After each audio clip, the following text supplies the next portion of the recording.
All right, I am back.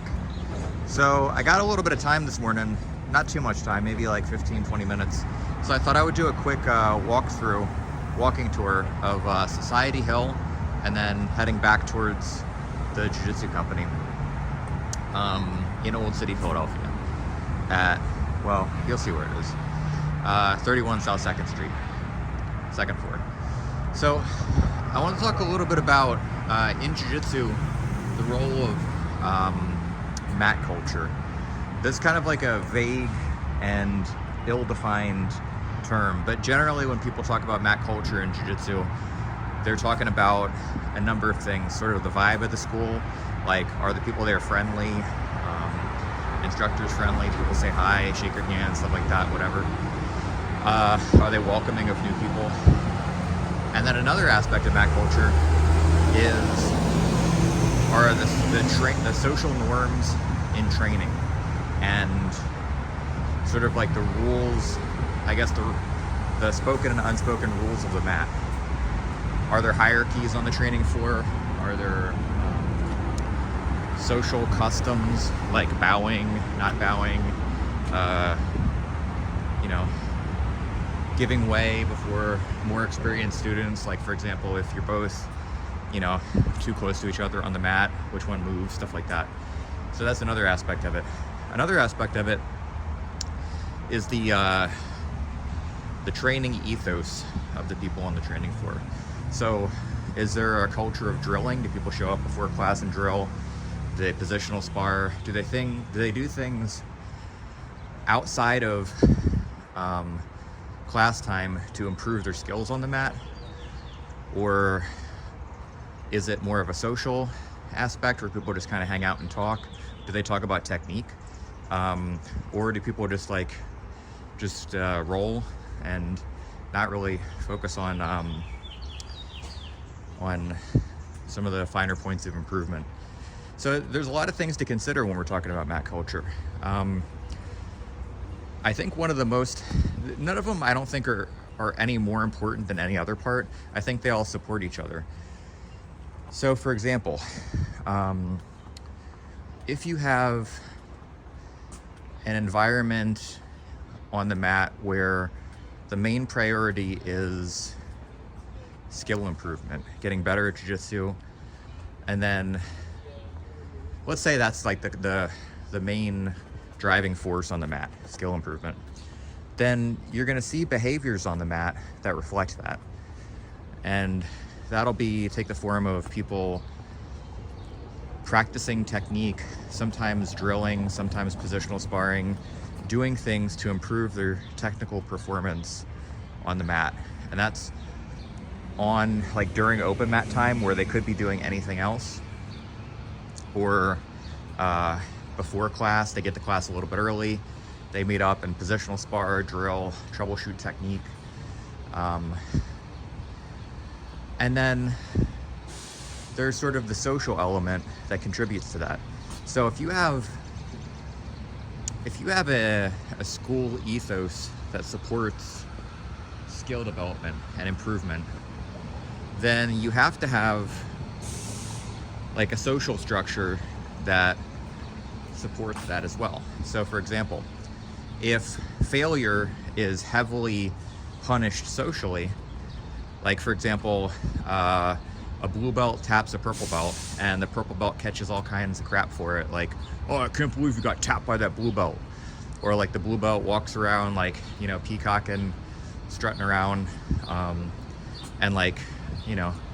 acts like they're like hot shit because they tapped the purple belt, and then maybe they even respect the purple belt a little bit less. Then what ends up happening is when the purple belt rolls with that blue belt again, or if they roll with that purple belt or that blue belt again, the purple belt is playing their A game, meaning they're only doing their best jiu-jitsu, because the consequences of getting tapped again are hard to swallow. And there's an argument to be made that, yes, that makes you more mentally resilient or whatever. But I think by and large, it also makes many people more hesitant to play things outside of their A game. So the purple belt rolls to the blue belt again, only plays their A game, does much better. And then the behavior of only doing your best stuff against challenging training partners is reinforced. Only do your best jiu-jitsu against challenging training partners, because if they get something on you, if they sweep you or they tap you or whatever, then the social consequences are severe.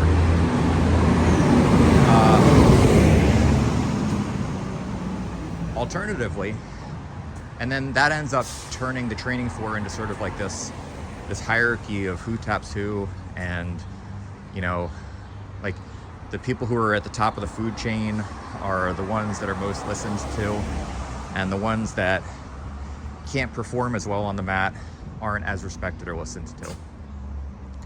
And one problem with that is that then the instructor ends up having to be somebody who taps the majority of people on the mat.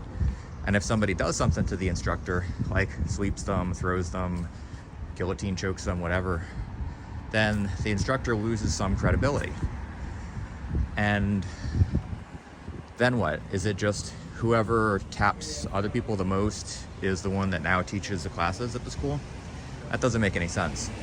So I guess it's like a slippery slope argument. Like, if you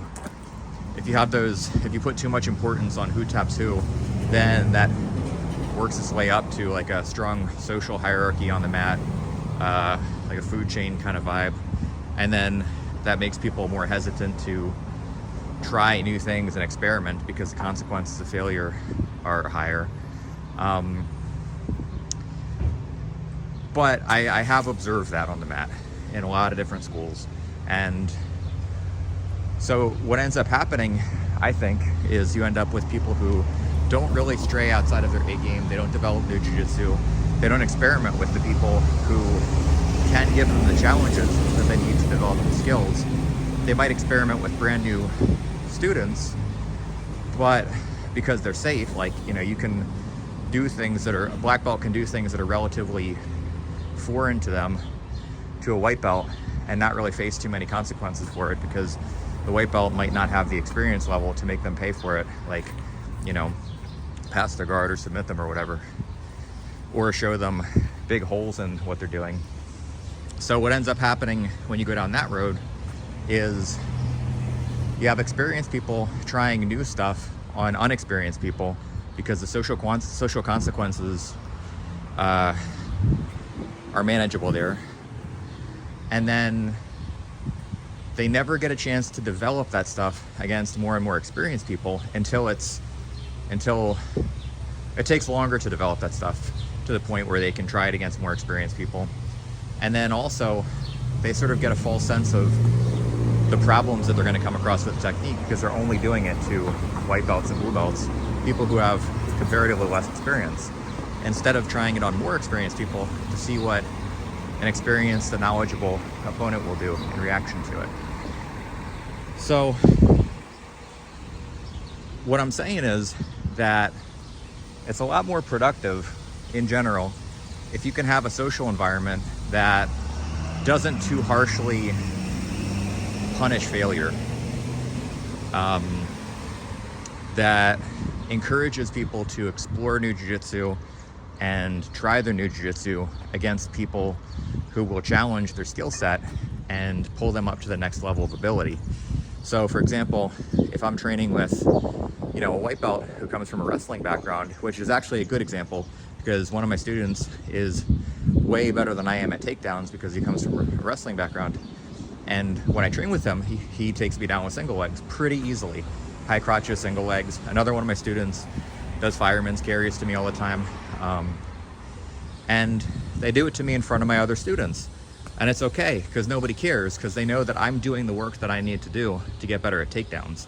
Even though I'm a black belt and the one guy is a white belt and the other guy is a purple belt, they're taking me down and throwing me. Nobody on the mat cares, because they know that that isn't an area that they are experienced in, and that I'm doing what I have to do to challenge the skill set of takedowns for myself. And they know that there's no, I don't have to make any excuses about it, like, oh, well, yeah, he's a white belt, but he's a wrestler. Like, yeah, I can use that fact as information. Like, yes, if you want to get better at takedowns, then for your skill level, train with this guy because he has a strong wrestling background and he's very good at single legs and high crotches. But it doesn't have to be a band-aid for my ego. It's just I'm doing the work that I need to do to get better. And I see my students doing that same thing too. And I think, I think it's because we try to cultivate an environment where you can try stuff and be unsuccessful in the beginning and gather information about why you weren't successful, and then learn from that experience and make rapid improvements and try again against the same people without worrying about there being those social consequences of somebody talking trash in the locker room or getting a little bit too chuffed because they think that they're, hot shit because they tapped a purple belt or whatever. It's just, they try something and they're not successful. What were the problems they come across? How do they solve those problems? And nobody really cares. Nobody really heckles you. And I think that's what I'm noticing from that is pretty rapid technical growth in my students. And what's great is that we feed off of each other with that. So for example, like there are times where, my ego kind of kicks in a little bit and I don't want to lose to somebody less experienced than me in certain positions. And then I'm reminded that I'm in an environment where that doesn't matter. And I can watch my students do the same thing, train with somebody they're less experienced than, get caught. And I know that it doesn't bother me. And I know that it wouldn't bother them if they saw me get caught by somebody. So who cares? Try it.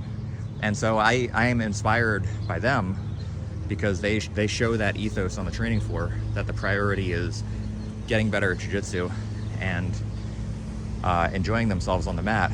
And that motivates me. And then hopefully when they see me doing the same thing and getting caught in something by people less experienced than me, then it motivates them like, all right, well, if he's doing it, it's not that big a deal, right? And I think that's an important part of mat culture, right? The prioritizing skill development and removing all the social barriers to trying new things and studying the problems you come across. And also, what ends up happening with that is that there's very, very little, there aren't really many examples of people who avoid each other on the training floor for social reasons when you build an environment like that. So like, for example, Todd, who's a blue belt, taps Terrence, who's a brown belt. And Todd goes in the locker room and starts talking trash about it. Oh man, Terrence is really slipping. I can't believe I tapped him with that triangle choke, blah, blah, blah. And then Terrence hears about it and gets pissed off and, and then he doesn't really want to roll with Todd anymore. Or if he does roll with Todd, like I said before, he plays A game and he goes way harder than he needs to go with him. So what happens is when Terrence walks onto the training floor, now he'll scan the open mat and see who's training. Is Todd training today? Do I feel like rolling with him? Am I gonna have to go super hard with this guy? Is he gonna talk trash? And then you multiply that, like maybe there's not just one Todd. Maybe there's not just one Terrence. Maybe there's a room full of people that have all had weird social exchanges with each other that get in the way of them being totally comfortable training with each other. And then all of a sudden you have an open mat where half the people on the open mat don't want to train with the other half of the people on the open mat, or when they do train with them, they have something to prove. And that ends up being, it can create a pretty toxic environment, or it can just create an uncomfortable environment that is stressful and makes people not really enjoy training. And then that ends up cutting longevity short, because if you're a recreational jiu-jitsu person and you just had a hard day at work and you don't really feel like dealing with the headache of going to open mat and having to deal with Todd and him mouthing off in the locker room if he catches you in something, and maybe 5 other people that do the same stupid stuff, you're not going to go to training, or at least you're not going to want to go to training. You might go twice a week instead of 4 times a week, and then that cuts your skill development down. So this is just sort of a long way of saying that if you have a room full of cool people who are genuinely trying to get themselves and the entire training floor and the entire school better at jiu-jitsu, and they're all motivated by that singular purpose or some version of that singular purpose, then you end up with not just a more fun and healthy training floor, which improves longevity on the mat, but also the kind of training floor where people will improve more rapidly in their skill because they don't have to worry about the social consequences of not performing perfectly on the mat every time. They could try new stuff. So that's sort of how different layers of mat culture can kind of support each other, like the being friendly and being a cool person and that sort of vibe on a training floor can facilitate technical development. And you know, one of the things that I worried about when I started my school was if I was pushing that sort of technical skill first mentality on the mat and not pushing more of like a hyper competitive, like meathead kind of vibe, would that affect the toughness of the people on the mat? Because I know some of my students like to compete, and even the students who don't like to compete, some of them have self-defense interests. And also jiu-jitsu is, it can be a tough sport. And so what I was worried about was if I focused more on having a fun and enjoyable training environment and more on the technical and skill development aspects, would that sacrifice some of the competitiveness and the toughness on the mat? And, oddly enough, it hasn't. There are plenty of people who train pretty hard on the mat, but what's interesting is that they do it safely. They do it with an eye for looking out for their training partners' health, and they do it for an eye for skill development. So there's still friendly competitiveness where people want to be successful in the jiu-jitsu that they execute. They want to guillotine each other, they want to sweep each other, but they're not willing to go the extra step and risk their partner or their own safety and health to get the guillotine or to get the sweep. And so I found that there's sort of a nice happy medium there that people have settled into. And I think that there's a lot of other schools that do that kind of thing. I think that, I'm not saying that we're the only ones that do. I'm just noticing that in my school and the school that we own, me and Angie, that's something that we've deliberately cultivated, and it seems to be working very well. People are getting better at jiu-jitsu very quickly, and they're still competitively capable, and haven't sacrificed any of the sort of toughness that's needed to compete or to do well in sport jiu-jitsu. But the safety level is higher than a more competitive environment that I've been in before. So that's an aspect of mat culture that I think is very, very important, and I think that's how different layers can support each other.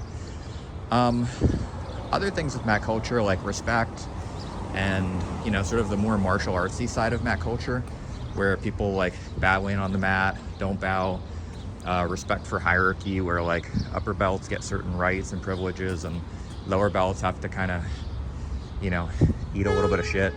I don't really see the need for any of that stuff. Most of that stuff is sort of put forward under the guise of teaching people respect and discipline.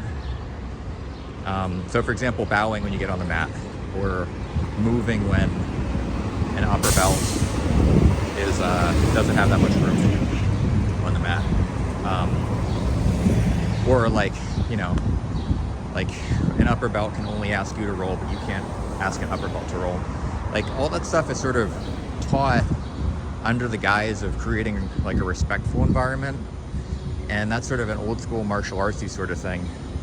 And I haven't really found that to be true. I haven't found those environments to be any more respectful than an environment where people don't do that stuff and simply just act like normal human beings and don't treat each other poorly.